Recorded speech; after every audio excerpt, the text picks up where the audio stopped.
the boy who grew up too fast. Most people look at the smiling old man on a bucket of chicken and see a lucky billionaire. They see the white suit, the black tie, and the global empire. But if you could step into a time machine and go back to the year 1895 in Henryville, Indiana, you would see a very different picture. You would see a 5-year-old boy named Harland Sanders standing in a small, cold kitchen, and you would see a child whose life was already falling apart. Success is rarely a straight line. For Harland, success was a mountain that he had to climb while carrying the weight of the world on his shoulders. The first rock fell when he was only 5 years old. His father came home from work one day with a fever. Within days, his father was dead. In an instant, the world turned gray. His mother, a woman of incredible strength, had to go to work in a tomato canning factory to keep the family from starving. This left 5-year-old Harland in charge of the house. While other children were playing with wooden toys or running through the grass, Harland was standing on a stool so he could reach the stove. He was responsible for his younger brother and sister. He had to learn how to peel potatoes without cutting his small fingers. He had to learn how to bake bread so it didn't burn. By the age of 7, he was a master of the kitchen. He didn't know it then, but the pain of his chores was actually the practice for his future. The life lesson for you. In our modern world, we often complain when life is hard. We ask, why me? But look at Harland. His father's death was a tragedy, but it forced him to learn a skill, cooking, that would one day change the world. Sometimes, the bad things that happen to you are actually preparations for your destiny.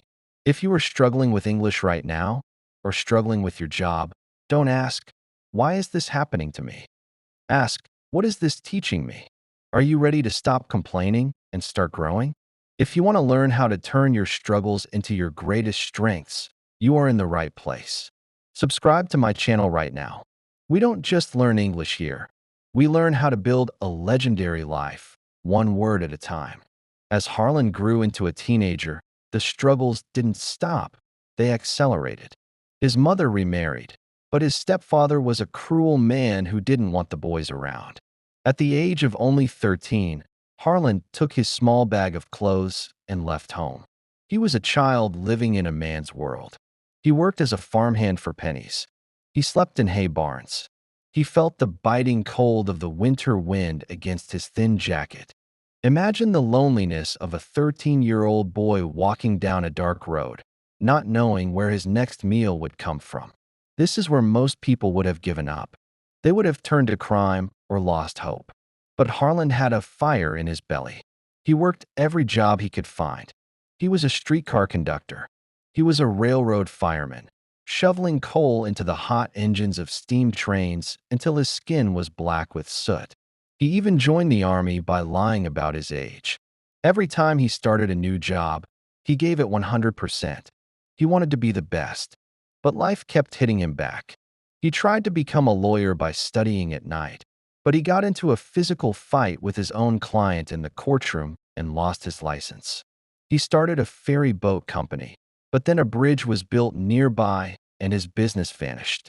He tried to manufacture lamps, but the electric light bulb was invented and made his lamps obsolete. By the time Harland was in his 40s, he had failed at almost everything he touched. He was a man with a broken resume. If you looked at his life on paper, you would call him a loser. But Harland didn't look at his life on paper. He looked at his life in the mirror. He knew he had a secret weapon. He knew how to cook, and he knew how to serve people. In 1930, during the Great Depression, he opened a small service station in Corbin, Kentucky. He didn't have a restaurant. He just had a dining table and 6 chairs in the back of the station. He started serving travelers the same fried chicken he had learned to make when he was 7 years old. He used a secret blend of 11 herbs and spices. The smell of that chicken began to drift across the highway. People began to stop, not for gas, but for the food. For a moment, it looked like he had finally arrived. The governor of Kentucky even gave him the title of Colonel because his food was so famous. But as we will see in the next part, the mountain was about to get much steeper. The unsinkable success of his restaurant was about to hit a frozen iceberg of reality. Wait, the story is just getting started. Harland is about to lose everything he built over 20 years. How does a 65-year-old man start over with only $105 in his pocket? The $105 miracle. For 15 years, the service station in Corbin, Kentucky, was a dream come true for Harland Sanders. He was finally successful. He was in his late 50s, a time when most people are thinking about sitting on a porch and watching the sunset. He had a 142-seat restaurant and a motel. He was a hero in his town. But life has a way of testing us just when we think we are safe. In the early 1950s, a new highway was planned, the Interstate 75. This new road was designed to move traffic faster, and it completely bypassed the town of Corbin. Suddenly, the thousands of cars that used to drive past Harland's door were gone. They were miles away, flying down a new road, unaware that the world's best chicken was sitting in a quiet, empty restaurant. In a matter of months, Harland's business died. He went from being a successful businessman to a man who couldn't pay his bills. He was forced to auction off his restaurant and his motel. After paying all his debts, he was 65 years old, and he was broke. He opened his mailbox one morning and found his very first Social Security check from the government. It was for only $105. Imagine the feeling in his chest at that moment. You are 65. Your hair is white. Your body is tired. You have worked for 60 years, and all the government thinks you are worth is $105 a month. Most people would have taken that check, bought a rocking chair, and lived their final years in sadness and quiet desperation. They would have told everyone, "I tried, but the world was against me." But Harland Sanders was not most people. He looked at that $105 check, and instead of seeing an end, he saw a loan. He decided that if the world wouldn't come to his chicken, he would take his chicken to the world. He didn't focus on what he had lost. He focused on what he still had. And what he had was a pressure cooker, a bag of 11 herbs and spices, and a spirit that could not be broken by a highway. The life lesson for you. The biggest mountain you will ever face is not a job loss or a lack of money. The biggest mountain is the voice inside your head that says, "It's too late for me." Harland reminds us that age is just a number, but your attitude is a choice. If you are learning English at 40, 50, or 70, people might tell you that your brain is too old. They are wrong. Your brain is only as old as your curiosity. Like Harland, you can take your $105 worth of knowledge and turn it into $1 million future if you refuse to sit down. Are you feeling like it's too late to change? Stop that thought right now. We are building a community of people who believe in the second act. Subscribe to my channel, and let's show the world that our best years are still ahead of us. Harland packed his old Ford car.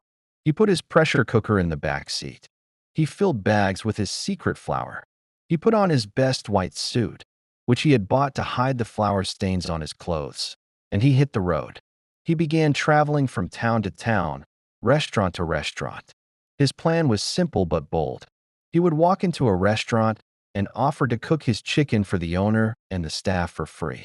He would say, "If you like my chicken, I will sell you my secret recipe. You give me 5 cents for every chicken you sell to your customers." This sounds like a great deal, right? But remember, this was 1952. People didn't know who Colonel Sanders was. To them, he was just a strange old man in a white suit with a heavy pressure cooker.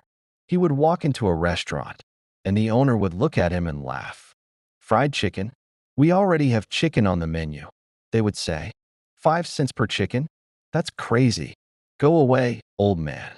Harland didn't just hear no once or twice. He heard it all day, every day.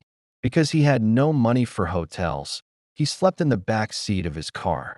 He used gas station bathrooms to shave and wash his face. He would eat the leftover chicken he cooked for the restaurants.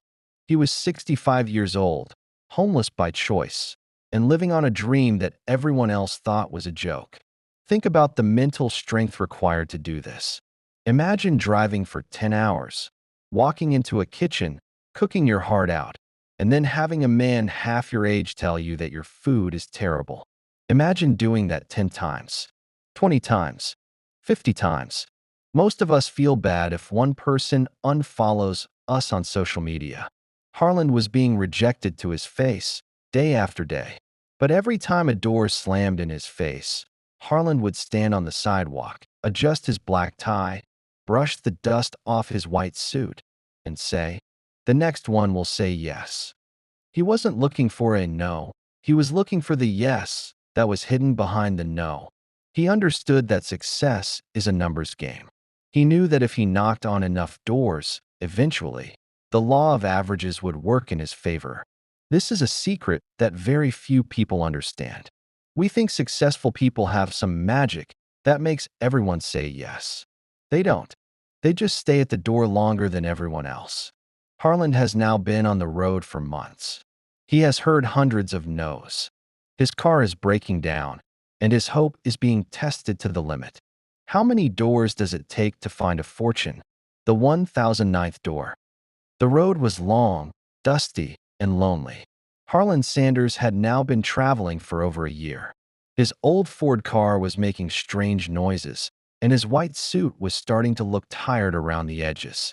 But the most tired thing was his ears. They were tired of hearing the word no. In the world of business and in the world of learning a language, no is a heavy word. It feels like a wall. For Harland, that wall was everywhere. He had visited hundreds of restaurants across the American Midwest. He had stood in hot kitchens, sweating in his heavy suit, demonstrating his pressure cooking technique. He had smiled and told stories. And yet, the result was almost always the same: a shake of the head and a finger pointing toward the exit. By this time, Harland had been rejected exactly 1,008 times. Think about that number. 1,008 people looked at his dream and told him it was worthless. 1,008 people told him his secret recipe wasn't special. If you failed an English test 5 times, would you keep studying? If you applied for 10 jobs and got 10 rejections, would you keep applying? Most people quit after 3 or 4 tries. Harland was past 1,000. The life lesson for you. Why did he keep going? Because Harland had learned the most important rule of life. Rejection is not a stop sign. It is a redirection. Every no he heard wasn't a failure. It was just a piece of data. He began to realize that he didn't need everyone to like his chicken. He didn't need a 100% success rate. He only needed a 1% success rate to change his life. In your life, you don't need every person you meet to be your friend. You don't need every word you speak in English to be perfect. You just need enough small wins to build a bridge to your future. Are you tired of hearing no? Are you ready to find your yes? Subscribe to this channel right now. We are building a spirit that cannot be broken by rejection. Join us, and let's turn your obstacles into your advantages. Then came door number 1009. He was in Salt Lake City, Utah. He walked into a restaurant owned by a man named Pete Harmon. Pete was a smart businessman, but his restaurant was struggling. He needed something new, something different. Harland didn't give a fancy speech. He simply said, "Let me cook for you." He went into the kitchen, mixed his 11 herbs and spices, and used his pressure cooker to seal in the moisture. When Pete took the first bite, his eyes widened. The chicken was crispy on the outside and juicy on the inside. It was unlike anything he had ever tasted. Pete Harmon didn't say no. He said, "Let's do it." That one yes changed everything. Pete started selling Kentucky Fried Chicken, and the results were instant. The people of Salt Lake City went crazy for it. Sales at Pete's restaurant tripled in the first year.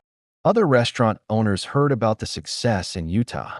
Suddenly, Harland didn't have to knock as hard. The doors were starting to open on their own.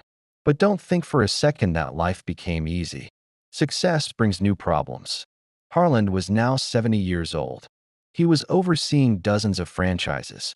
He was still traveling constantly, making sure every restaurant used the right amount of salt and the right temperature for the oil. He was famous for being a perfectionist. If he walked into a kitchen and found the gravy was too thin, he would shout at the cooks. He knew that his name was on that bucket, and he wouldn't let anyone make it average. The life lesson for you. Harland teaches us that success is not just about starting. It is about standards. Once you find your yes, you must work even harder to keep it. If you finally start speaking English, don't stop there. Aim for excellence. Don't be average. The world is full of average people. The world remembers the people who cared enough to be great. Is your standard high enough? If you want to reach the top, you need to surround yourself with people who demand excellence. Subscribe to this channel and let's raise our standards together. Your legendary life starts here. By the early 1960s, Kentucky Fried Chicken was no longer a crazy idea from an old man in a car. It was a national sensation. There were over 600 franchise outlets across the United States and Canada. Harland Sanders, the boy who cooked for his siblings at age 7 and the man who was broke at age 65, was now a multimillionaire. He had beaten the highway. He had beaten the nose. He had beaten time itself. But as we will see in the next part, the final challenge wasn't about building an empire. It was about what you do once you have one. It was about the legacy you leave behind when the white suit is finally hung up for the last time. Harland is now a global icon. But with fame comes pressure. How does a man handle being a legend? And what happened to the secret recipe? The legend in the white suit. By 1964, Kentucky Fried Chicken was growing faster than a wildfire in a dry forest. Harland Sanders was 74 years old.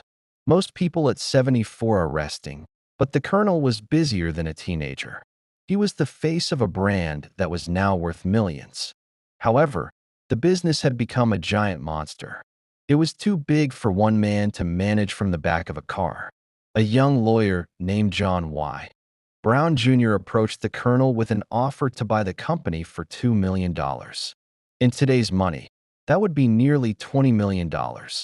It was a life-changing amount of money. Harland sat in his chair and thought about it for a long time. He loved his chicken, but he was tired. He decided to sell, but on one condition: he would always be the ambassador and the quality controller. Even though he was no longer the owner, Harland didn't slow down. He traveled over 250,000 miles every year to visit KFC locations around the world. He became a global celebrity. But he wasn't a fake celebrity. He was a man of the people.